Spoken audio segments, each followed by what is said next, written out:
I reject your reality and substitute my own. You know what, y'all? If there's one thing that I've learned from making YouTube videos over the past 10 years, it's that opinions are the most polarizing, feared force in the human condition. A difference in opinion can put one on the brink of insanity as they thrash about attempting to falter an unwavering stance contradictory to their own. For example, Nerve Sniper.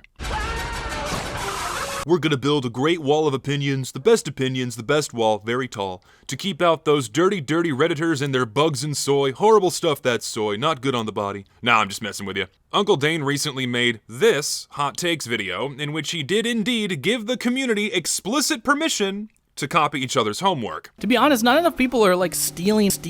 So, allow me, if you'd so please, to be the first person to get a grade I did not earn by making a hot takes video of my own. I am indeed the hot takes guy, after all. I mean, why else would you be here, if not for already generally agreeable opinions delivered inside of an elevated emotional state? Anyways, that aside, I asked YouTube and Twitter, God forbid, to send in their TF2 related opinions, from which I selected the ones that I personally found interesting, and naturally delivered my own 100% pure correct objective thoughts. And my lawyers have just advised me to clarify that the previous statement is a dead form of comedy known as sarcasm.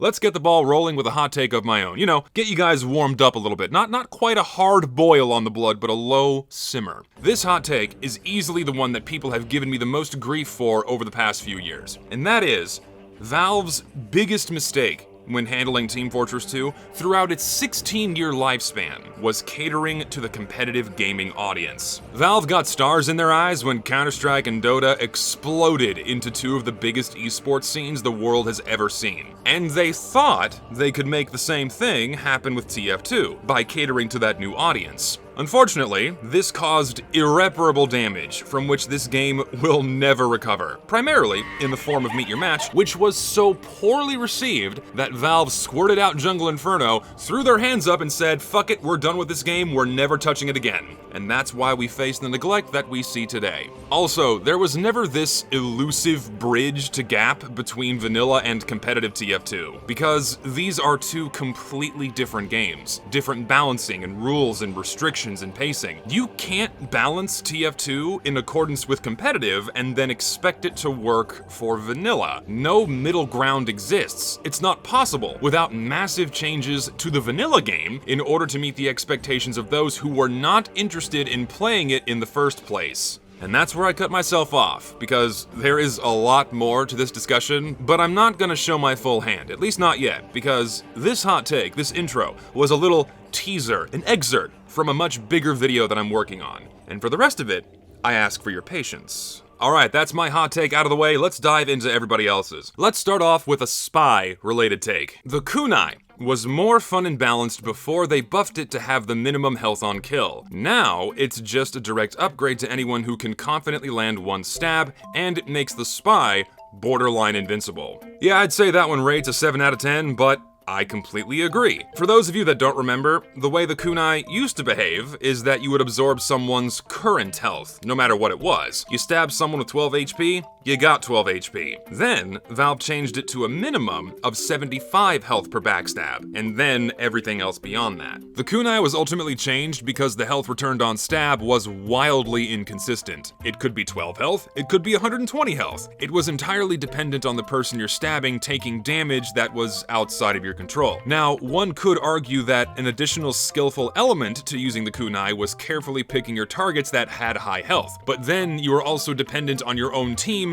damaging those targets. You're about to stab someone with well-calculated positioning, but then they take a rocket out of left field. You get 12 health instead of 120, you then take a rocket to the cock and then fucking die. That wasn't very fun. While the current version of the kunai does remove most of the inherent risks of playing Spy after the first stab, I do think it's in a better spot than it was before, at least for the user and in the context of how the weapon is designed. It's not as frustrating to use, and it's certainly more consistent. Now, the spicy part. I'm not saying that the kunai isn't frustrating to play against. It is, especially if the spy is mildly competent. And in my opinion, I think the kunai needs a change, nigh a complete rework. From a game design standpoint, players don't enjoy it when their efforts are invalidated or turned off. Players will tolerate a little pushback, but not flat-out cancellation. It's why I fucking despise Overwatch and all of its stun mechanics. This is also why the Dead Ringer is a poorly designed item. It's never fun to think that you've killed someone, only to be told that you didn't kill them. Sorry, but your efforts were for nothing. They're still alive, haha. Now when it comes to the kunai, I don't enjoy dealing my well-placed 200 damage to a spy as I attempt to save my teammate, to then have the spy backstab my teammate, get all of that health back, and then escape alive. The game is basically telling me, fuck you, try again next time.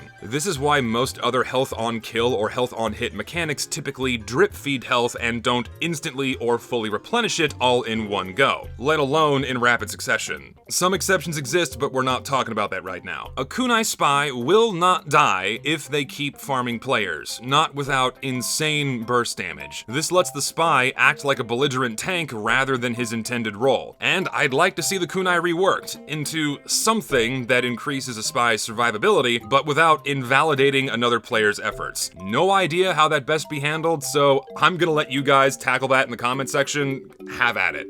Okay, yeah, here's a good one. This one I think a lot of people are gonna get behind. Spells and collector's items should be re-added. There is a difference between intended rarity and something that hasn't been in the game for a while. Yeah, that's like tepid, lukewarm. It's not spicy at all. And again, I think a lot of people would agree with this. Maybe not about spells or collector's items specifically, but certainly for limited content in general. Here's the problem. All of this is intentional. Artificial scarcity is the name of the game when it comes to live service titles. If you strike players with the fear of missing out, they're more likely to buy into whatever new content you chuck into the game. Artificial scarcity also drives microeconomies by creating artificial supply and demand. And personally, I don't like this approach to game items. I think it's predatory, I think it's shitty, and in my opinion, all content in a video game should be available at all times, somehow, without having to deal with an in-game economy run by the players. Because inevitably, thanks to TF2's much smaller economy dominated by around 100 people, older content gets hoarded by trader mains, and their prices get inflated to extortionate levels. Normal players can't engage with this content unless they shill out a ludicrous amount of money via what's effectively scamming. So yeah,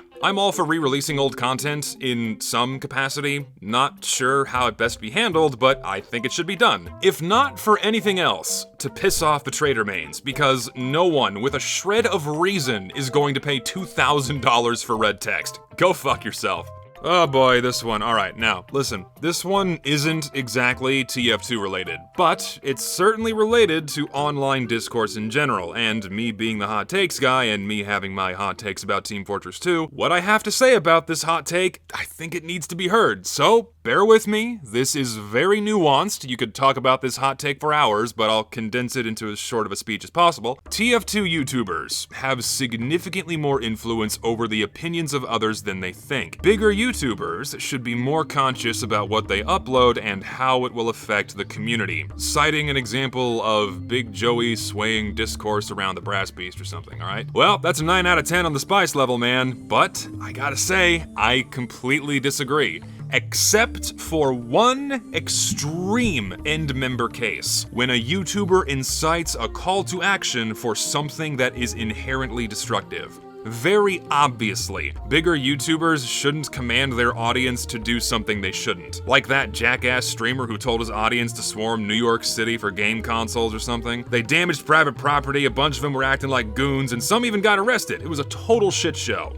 That is being irresponsible. But when it comes to opinions, you have two options. You either agree or disagree, and it's the individual's own choice. Moreover, it's okay if you end up agreeing with the YouTuber. I'm really not sure why that's stigmatized. Now listen, I treat the members of my audience as their own individual sentient beings, and not as this evil amorphous force that I send out to do my bidding, as some would have you believe. Everyone formulates their own thoughts and opinions, even after watching my videos, or anyone else's. It's not the YouTuber's responsibility to ensure that their viewers have a well-informed opinion. However, It is their responsibility to be well-informed and genuine with whatever opinions they convey, and truthful in what they present as fact. I do my best to maintain these qualities in my videos, but if someone agrees or disagrees with me beyond that, then that's their choice and not my problem. Also, just because a YouTuber is large, that doesn't mean that their opinions automatically receive praise. For example, a relatively large channel inside the TF2 sphere made this video, but he broke the golden rules. He was not well informed, he was not being genuine, and he was not being truthful. So, he got blasted for presenting utter horseshit. Now listen, there does exist a non-zero amount of people that just blindly follow YouTubers' opinions, or do reprehensible shit in their name. I don't condone that shit. I don't think any YouTuber intentionally condones that shit, unless they're a piece of shit, and these guys represent a minority of bad actors, and are by no means reflective of the majority of someone's audience. Your opinions are your own, and if you don't challenge or even contemplate someone's opinions, it's your own fault for blindly accepting them. You either agree or disagree with whatever I say or whatever another YouTuber says, and that's it. End of story.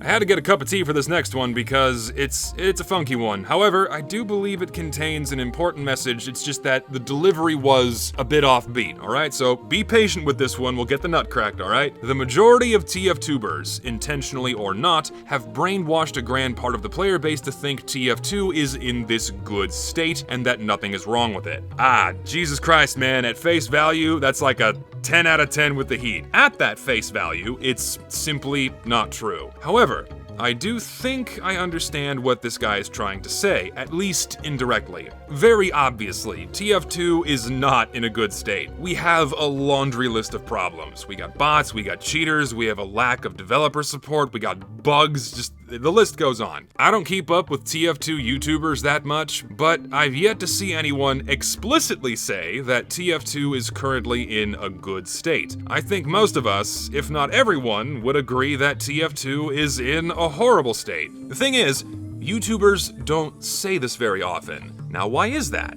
This is nuanced, so bear with me. There does exist this unspoken incentive to ignore negative topics in general, especially within the TF2 sphere. Personally, I cite this recent uptick in toxic positivity online. Public figures or YouTubers, whatever you want to call them, are immensely pressured to remain positive at all times. More importantly, avoid negativity, because negativity brings about controversy, and controversy hurts growth, and it brings about a lot of undue stress, trust me on that. So, non-negative content is what sells here, unless it's about drama involving objectively reprehensible behavior. And because we have this overabundance of positive or non-negative content, it casts this illusion that everything's okay. Also, another observation of mine, when it comes to the state of Team Fortress 2, or problems in general, it never sits right with an audience if you hammer them over the head with that problem that they can 1, do nothing about, at least not directly, and 2, are painfully aware of. So no one says anything anymore, especially after the abysmal failure that was Save TF2. Well, I shouldn't say no one talks about it, but very few people do, especially within the vocal parts of the TF2 sphere, the bigger names and all that. And in my very humble opinion, I think that Valve's neglect should be at the forefront of all discourse surrounding this game, no matter how annoyed people are with hearing it ad nauseum. Save TF2 failed, but we only tried once. So why don't we try again? Why don't we keep trying to hold Valve responsible for ensuring the functionality of this game that they offer is playable and that they continuously encourage people to spend money on? That's fucked up. And that's just me, because I don't know about you guys, but I haven't been able to play any of the new maps this year thanks to bots in casual mode. The only way that I've been able to enjoy any of the new maps this year is inside of my own vanilla TF2 server. Link in the description, by the way. So what's the point of even adding new content if we can't play any of it? Anyways, no, I don't think YouTubers are brainwashing people into thinking that TF2's in a good state. Everyone is painfully aware that it's not. It's just that positivity sells, ignorance is bliss, and we're fucking fed up, man. Alrighty then, we're off the beaten path. Let's get back to TF2. Let's get back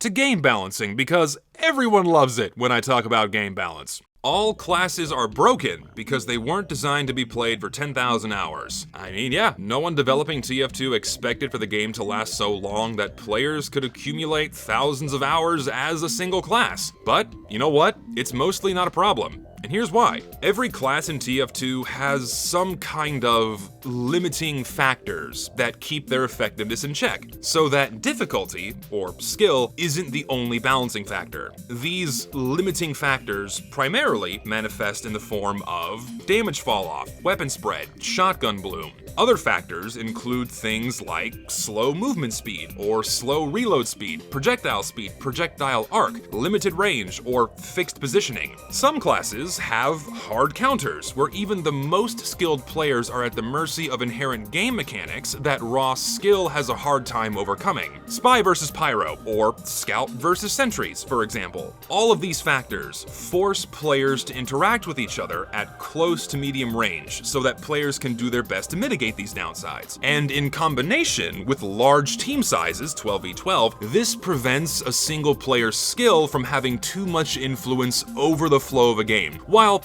simultaneously not making their efforts feel completely wasted. It's this very delicate balance that the original developers of TF2 struck spot on perfectly. It's this wonderful environment where anyone of any skill level or desired level of engagement can find something to do and have influence over the game, and also have fun. Such is the nature of a casual first-person shooter. Here's where I'm gonna get shit. You knew this was coming. I know some of you guys got those keyboards greased up and ready to go for what I'm about to say. This argument does not apply to classes like the Sniper. Compare Sniper to Spy, for example. I know everyone loves doing that.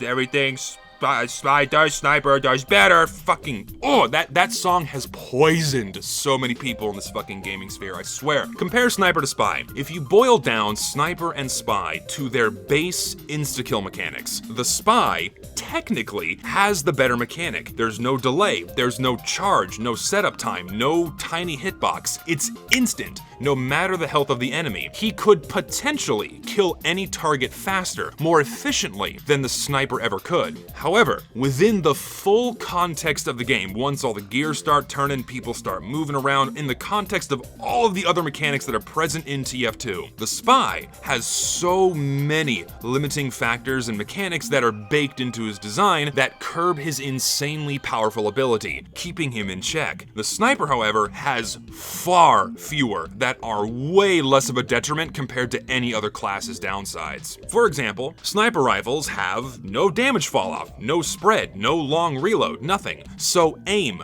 raw skill, is the only limiting factor for Sniper's base mechanic, for which there is no ceiling. The original intentional factors of tunnel vision and setup time for higher damage shots, which would create openings for counterplay, are invalidated by quickscoping. The other inherent gameplay factors that should limit snipers are positioning, low health, and mediocre movement. But because snipers are often in the back lines, far removed and rarely engaging with the close quarters teamfight that the other 8 classes engage with, these factors rarely come into play often enough to blunt snipers' edge. Snipers typically only have to worry about other snipers, number 1, second, spam, and third, spies, unless they equip the Razorback, or, fourth, the occasional lucky soldier or demo man that managed to brute force their way past his entire team to specifically bomb him and maybe kill him and then fucking die. Out of all of the classes in TF2, the Sniper is the least hindered by his own limiters, to where most of the time they might as well not be there. Now pair that with the infinite skill ceiling insta-kill mechanic, and this is why high-hour snipers are the most oppressive presence in TF2. Not to mention his slew of secondaries that further hinder counterplay, including turning off his only major hard counter other than Sniper. But that's of course another can of worms. This is my case for why Sniper needs a change. change, a nerf in some capacity, either by nerfing his abilities at their core, like slowing down quickscoping like I suggested a couple years ago, but people got fucking pissed off at that one, or like many other people suggest, lowering his base damage. Or, alternatively, you could increase other limiting factors so more opportunities for counterplay open up, and there have been countless suggestions for this. Longer reload time, less ammo, tracers, laser sights, scope glint, IRS audits, anything. There have been so many proposed changes to Sniper, and at this stage, I'll take any of them. And I think at this stage, most people would agree that Sniper needs some kind of adjustment to make his presence more tolerable. The problem has never really been that the Sniper itself, like conceptually, is unbalanced. The biggest issue with Sniper is this: people don't like dying to him, and I think a lot of people brush this off as like a non-issue for some reason, but in a well-designed video game, you should at least be able to think about how you were killed and come up with a game plan for the next time that you were put in that situation. This is called counterplay. It's a back and forth exchange, and it tests a lot of different things, tiny things about each player's skill. But in the case of Sniper, that back and forth exchange pretty much doesn't exist, which means the counterplay is oppressive. But I think that that's more than enough of a reason to say that the class would benefit from some changes to his base kit. Dane ultimately reaches the same conclusions that I have many times over. Sniper is unfun to play against. He lacks counterplay in a game that is strongly centered around honing that skill. His presence is overly oppressive, and this is a problem. But when he says it, it's totally fine. But when I say it, I'm the fucking devil, Lord knows why. Dane then proposes changing Sniper's base kit, changing Sniper at his core, that in some way makes his presence less oppressive and more tolerable, which is by definition a nerf. I fail to see how this could be interpreted otherwise. But of course, because nerf is negative, nerf is a bad word. So, unless you pose changes to Sniper as a passive suggestion without uttering the feared Voldemort-esque word of nerf, your opinions aren't gonna go over well, and that's why I've gotten so much shit over the years. I'm sorry, but I'm right. And I think most people would agree with me, they're just scared to say it. And no, I don't think every class is broken because they weren't expected to have 10,000 hours on them. Every other class except the Sniper, again, has limiting factors that keep their abilities in check. Sniper needs more, or needs his base abilities brought down to the level of everyone else's, and we're good.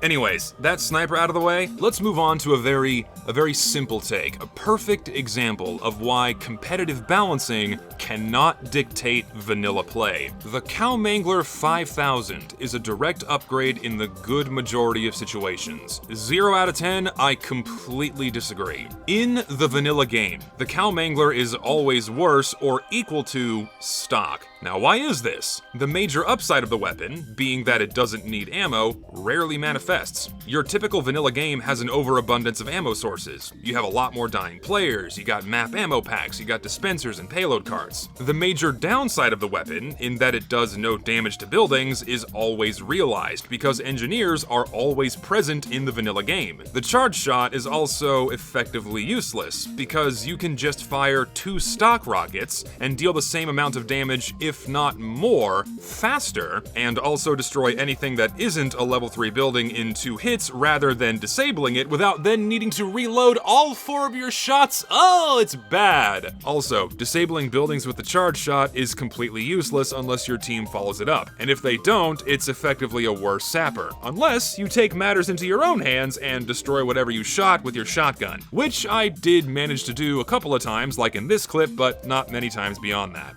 However, inside competitive 6v6 play, yes, the Cow Mangler is a direct upgrade, and is therefore banned across all forms of competitive play, because God forbid we spice up the meta. Now, why is the Cow Mangler a direct upgrade here? No engineers, except on 5 CP last, so its downside never manifests. Disabling sentries is also massively beneficial on last, because it doesn't need to be followed up. Thanks to the way faster pacing of 6v6 play, the point's gonna get capped before the sentry reactivates. The major upside of the weapon, unlimited ammo, circumvents a genuine limiting factor in 6v6 play, running out of rockets. With half as many less frequently dying players and a lack of these other ammo sources, ammo is far more scarce in 6v6. 70% of your typical 6v6 game is spent spamming down chokes until someone gets a lucky pick or Uber enables a push, and brain-dead cow mangler spam amplifies the already horrific stalemating problem this game mode deals with. And finally, likely the biggest reason for the cow mangler's ban in 6v6 is that a charge shot can one-tap a scout that's peeking into a choke, and we can't have anything that makes scout anything other than overly oppressive in 6v6, now can we? Also, if a brain-dead charge shot hits a medic from across the map and then someone sneezes on him, he dies, if the afterburn doesn't finish him off. So yeah,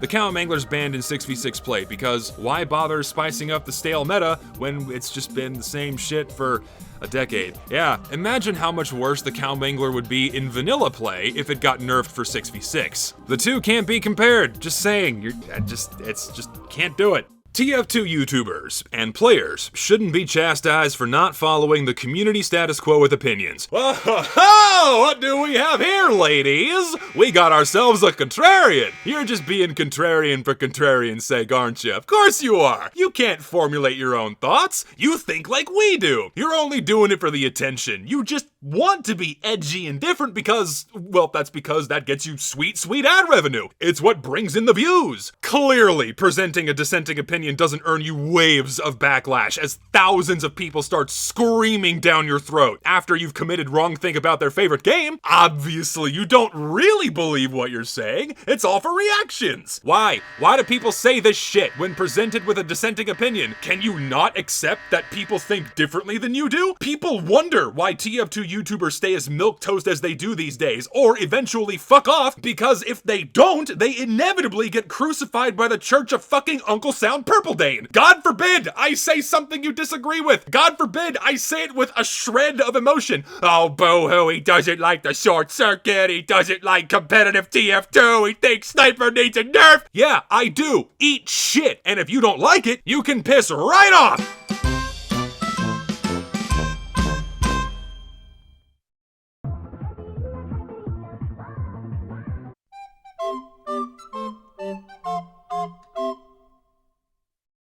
This one fucking sucks. All class cosmetics should stop getting added altogether. They're never anything fitting or particularly creative. I'd rather each cosmetic be catered to one or two specific classes at max. I fucking hate this. Why? Now listen, in recent years, this opinion is very correct. If you look at all the all-class cosmetics from the past 3 years, most of them are indeed fucking trash. But if you look at many older all-class cosmetics, they're markedly more fitting for the game and of much higher quality. I mean, yeah, sure, all-class hats are more generic, they kind of have to be, but I think all-class cosmetics are totally fine, so long as they retain the game's tone, themes, and stylization. Though I do completely agree that cosmetics are always better when they're specifically tailored to a single class. I don't think we should stop adding all-class cosmetics, but we certainly don't need more shit like this.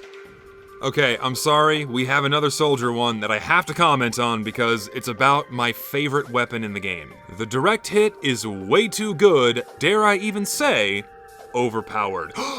The dreaded OP, the dreaded overpowered dared be uttered by this guy. Oh, how are we gonna take it? I know how I'm gonna take it. Fuck you, you're wrong. The direct hit is by no means overpowered. If anything, the direct hit is almost always weaker than stock, except for two specific scenarios. The first, when an engineer's unattended sentry is in plain view and on high ground. And the second, when landing direct hits in a 1v1 scenario. Because faster projectile speed makes it easier to land direct shots, that is the point. But beyond this, the direct hit is weaker than stock in almost every scenario. For one main reason.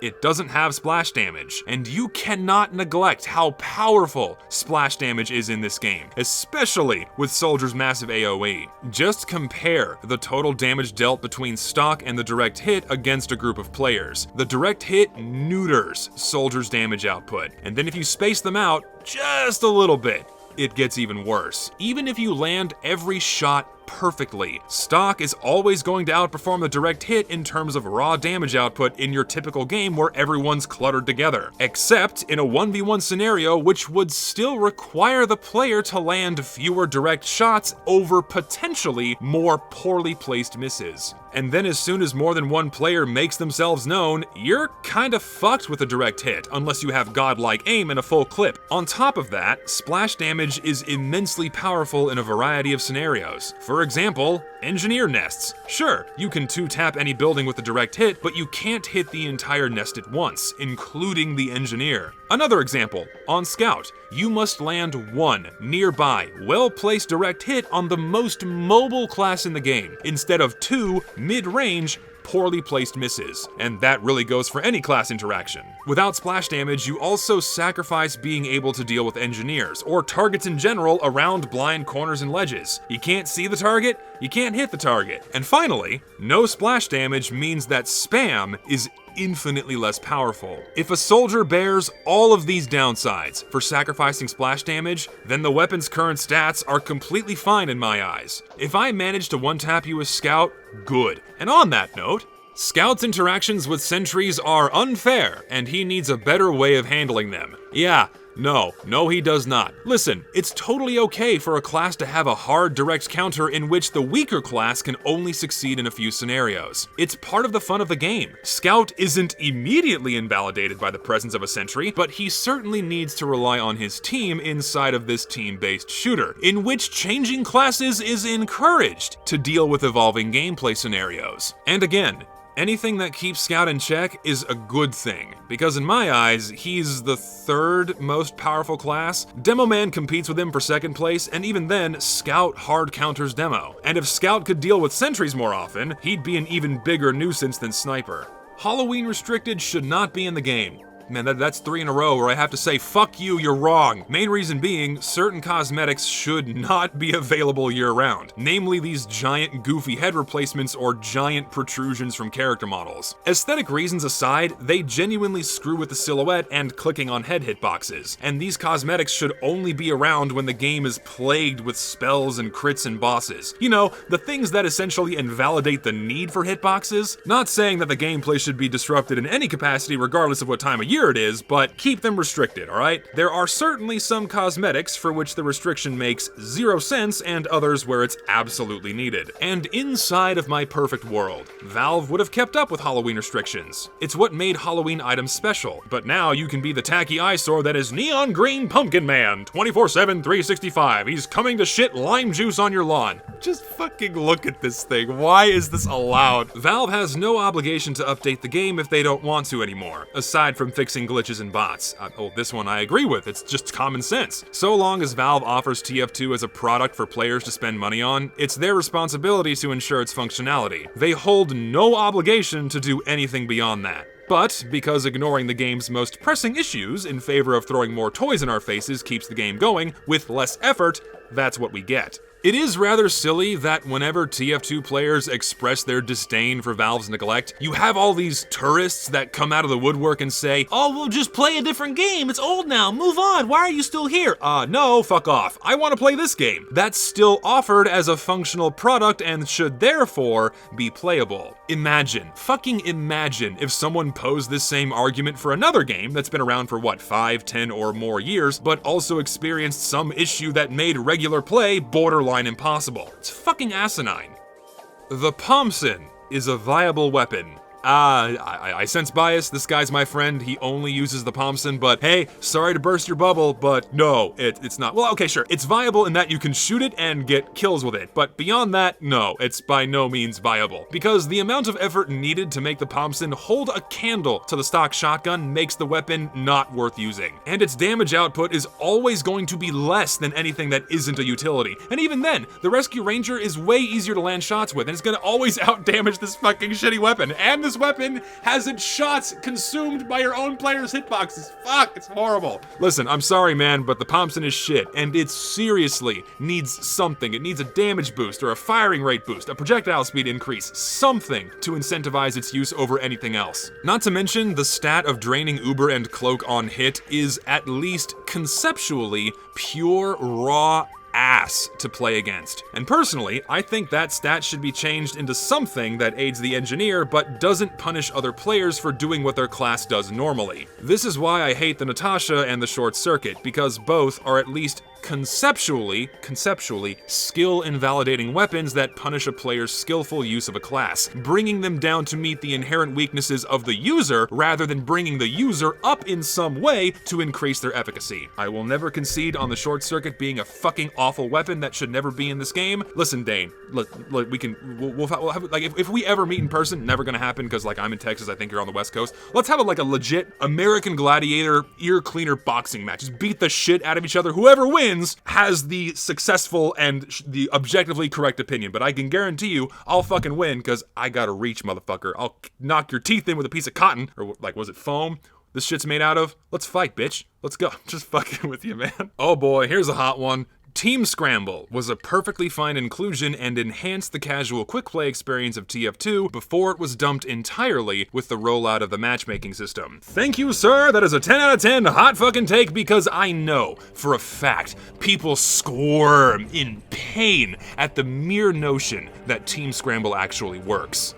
It does work, but rather than rushing out a full explanation right now, I'll save a more fleshed out argument for later in that video I mentioned earlier. I will say this, however, as a little teaser. Matchmaking systems only work when all players are doing the same thing. Chess players are restricted to the same pieces and moves. CSGO players, the same health, movement, and guns, and even then, their matchmaking system struggles. But in Team Fortress 2?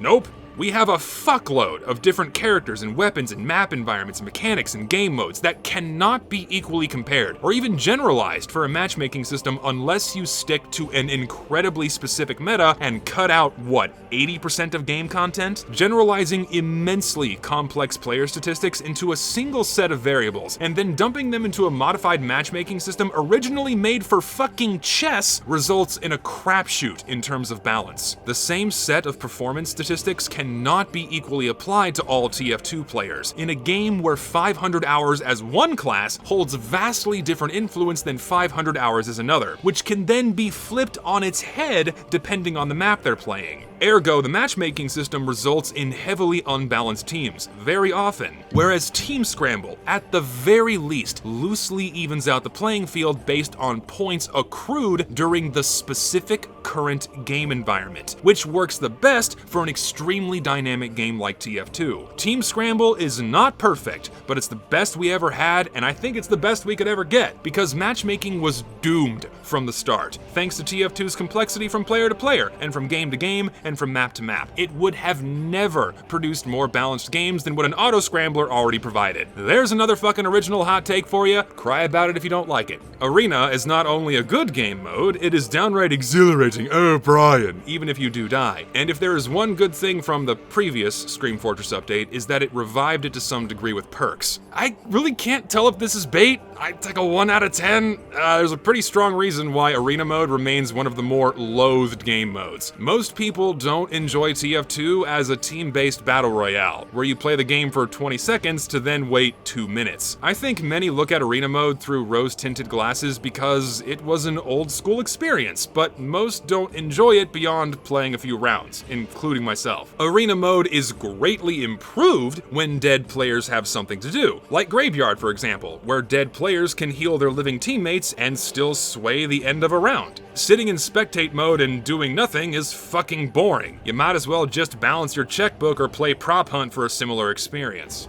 The reason that TF2 has stayed in a largely enjoyable state gameplay-wise for the last few years is because of Valve's neglect. No weekly or monthly updates that try and patch out the meta and, in the same update, introduce an entirely new one. Hey, we spotted the Overwatch player, and I must say, welcome. Welcome to a good game, as some would want me to say, oh, TF2 is better than Overwatch. Well, what a fucking stupid. Anyways, this take acknowledges a very important fact about TF2 that I really think only the long haulers will understand. TF2's stability didn't manifest within recent years because Valve fucked off for VR headsets. Team Fortress 2 has always been this way. The main reason why TF2 lasts as this consistent, enjoyable mainstay is that the core mechanics of the game have barely changed since launch. And those mechanics, the game itself, is incredibly fun, so it has immense staying power. TF2 didn't commit this bizarre suicide like Overwatch did with these constant major balance changes breaking metas for whatever reason. When developing and maintaining Team Fortress 2, Valve,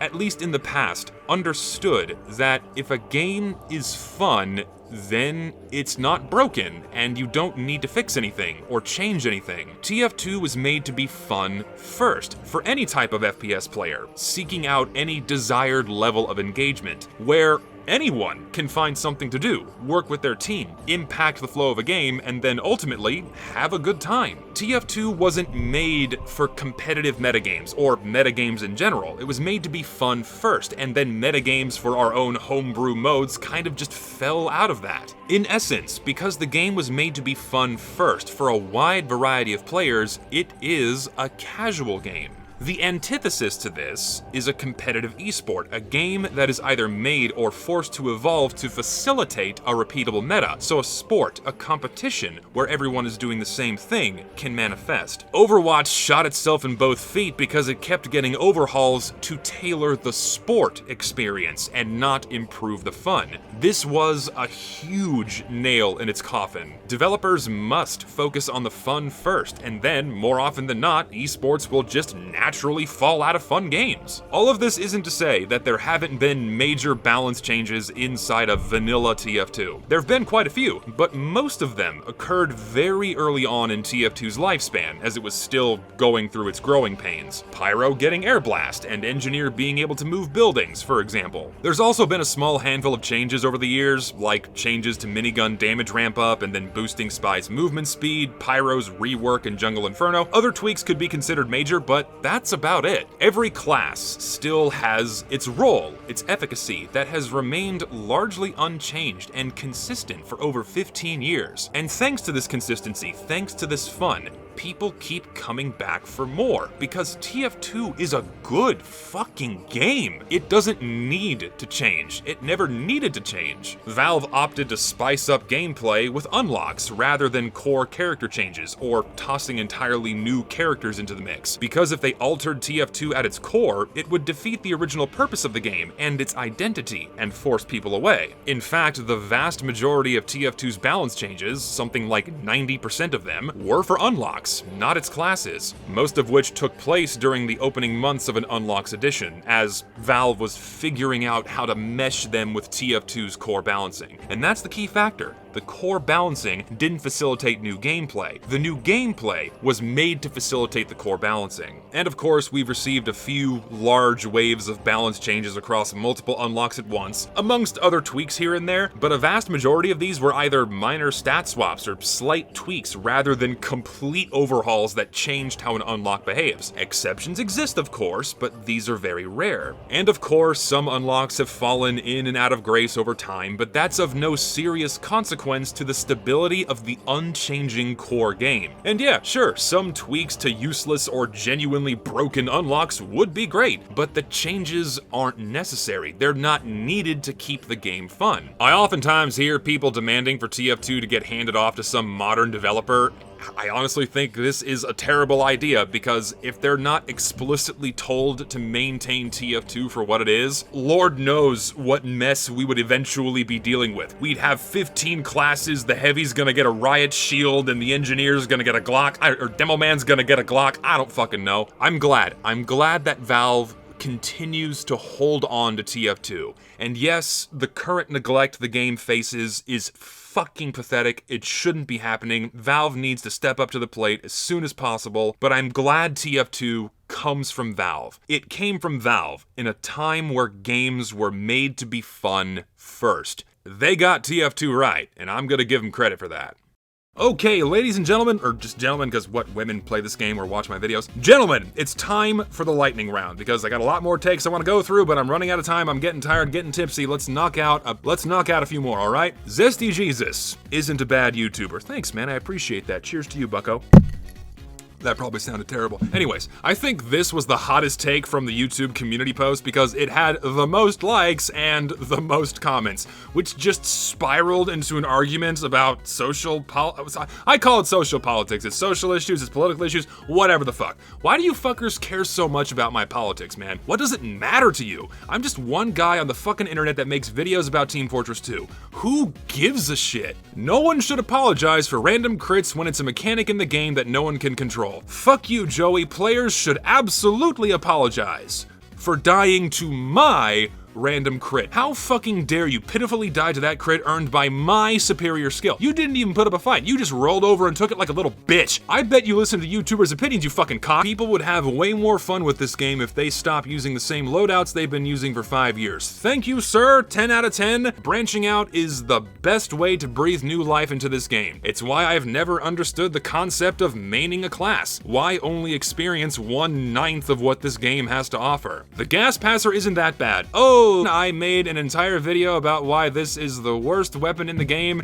In no way is this weapon viable or even remotely useful outside of man versus machine. The next contender would have been the Sandman, but at least I can pull shit off with that weapon, whereas the gas passer is just ass. The gas is ass. It comes from the ass. Haha, fart joke because people are into that for some reason on the internet. You do you, man. I don't give a shit. They should revert the gloves of running urgently and the eviction notice back to the stats they had before Jungle Inferno. 11 out of 10. Yes, I fucking agree with this one because fuck the awful nerfs both of these weapons received. This is yet another prime example of terrible weapon nerfs made to cater to competitive because they bitched too hard about heavy getting to mid in a game mode where heavy isn't even played on a regular basis. Fuck off! This is the same hat. That is the same hat, but now all class, and both are dog shit. I feel like the majority of maps and shit tier items just need to be fucking removed from the game. I somewhat agree. Let me do it. I'll pick the best choices, the best maps, the best hats, and the best weapons. Very good, the best. You know, let me do it. But I also think it's a bad idea to remove content once it's been added into a game. Unless there is some serious issue that hurts gameplay, probably shouldn't be touched because it's now offered as part of the product. Therefore, it shouldn't be removed, no matter how bad it is or how much I personally dislike it. It's time to give the free-to-plays their voices back. Yet another common sense take. Muting free-to-plays solved 0 issues related to bots. They still spam voice chat and text chat after paying $5 to get premium, and real players get stuck not being able to call for a fucking medic. And to this day, Valve still doesn't address the real problem that is bots. No rollers on the lock and load were a good trade-off for the old damage buff it used to have. Absolutely. And the lack of damage buff it has now makes it the weakest option out of all grenade launchers. The third pipe really doesn't help much, and the damage buff against buildings makes it a situationally better direct hit. It's still good because the increased projectile speed increases Demoman's range and the ease of hitting pipes, but without any kind of damage buff against players, it pales in comparison to other Demoman primaries, including the loose cannon, which absolutely chews through people if you get your timing right. My solution is a universal 10% damage buff, and keep the rest of the stats the same. Hits on players do 110, hits on buildings do 120, boom, done, change nothing else. I think Mercenary Park is fun. Let me give you a hug, my fellow friend, because I love Mercenary Park. Yes, Attack Defend is the best game mode in TF2, in my opinion. As one of the last true Valve maps, it feels very nostalgic and has that classic TF2 feel. 2 steps forward, 1 step back. I, too, really enjoy this map in favor of crappier community-made maps that were made official, like Swiftwater and Sunshine, all this other garbage where only 1 or 2 classes completely dominates the flow of the game. Fucking hate Swiftwater, my god. Sniper is flawed, I agree, and saying that his issues are because of bad map design is wrong. Oh, so nuclear? Yes, I agree. If you have to design entire maps around the presence of one class, that's a pretty good sign that there's something inherently wrong with the class. Now, don't get me wrong, map design is sensitive to the presence of every single class. It's why you can't build a big open box or a long hallway, but map design is the most sensitive to Sniper, since he can exploit the thinnest of sightlines. If a small change to Sniper could resolve the slew of sightline problems with a massive pool of maps, logically, makes more sense to tweak the class than to expect all of these maps to be adjusted. Just saying. The Classic is better than the Sydney Sleeper. I will only agree with this one because it's infinitely more challenging and engaging to get headshots with the Classic than any other sniper primary. Oh my god, if I get another spam call, I'm going to fucking scream. I've gotten 10 today. Get out of here. There's like so many. Festivizers should not have been added. It cheapens the feel of already existing festives by making the aesthetic more widespread. I agree that festivizers are fucking hideous and that the original festive weapons are far better. Well, most of them anyways. I really don't like the festive charge and targe or the festive bonk or the festive Islander. I preferred it when it was like just the weapon with the nicer colored lights or like a sleeker version like the festive ambassador. God, the festive ambi looks so good. I love this skin. Scorch shot isn't that bad. People blow it out of proportion. Fuck you. I made an entire video about why it's raw ass to play against this weapon, against a mildly competent pyro. Pyro is still weak, sure, but that doesn't save the stun, mini crit, afterburn mechanic all wrapped into one from being fucking aggravating. Crits keep the game funny and quirky, IMO. And in my opinion, I agree that random crits are fun when I get them, but they should be inherently random and not based on how much damage you've dealt. Random crits have always existed as this nice fuck you factor to a team that was doing a little too well during an unbalanced match, even though they're technically supposed to be getting more crits because they're outperforming the other. I say keep random crits in game, but make things more leveled by making random crits inherently random. I think they're fine in the game. I don't care what you say. However, remove random melee crits only on Sniper. I completely agree Sniper should not have one-shot kill mechanics at the range where he is supposed to be weak. Alright, that's the lightning round over. This was way too much talking for one hot takes video. And hey, that's the hot takes video done. There was a lot of other hot takes that I wanted to get to, but I really didn't feel like making a video that was longer than an hour, so yeah, cutting it off here. There was also a couple takes that ended up blooming into entire scripts of their own, so keep an eye out for those commentaries on my second channel. Thank you all for watching. Thank you to my lovely patrons for your continued support. You guys make these videos possible. Hey, support me on Patreon or YouTube memberships if you'd like to. I'm not going to force you to do it. And that's it. I'll see you next time.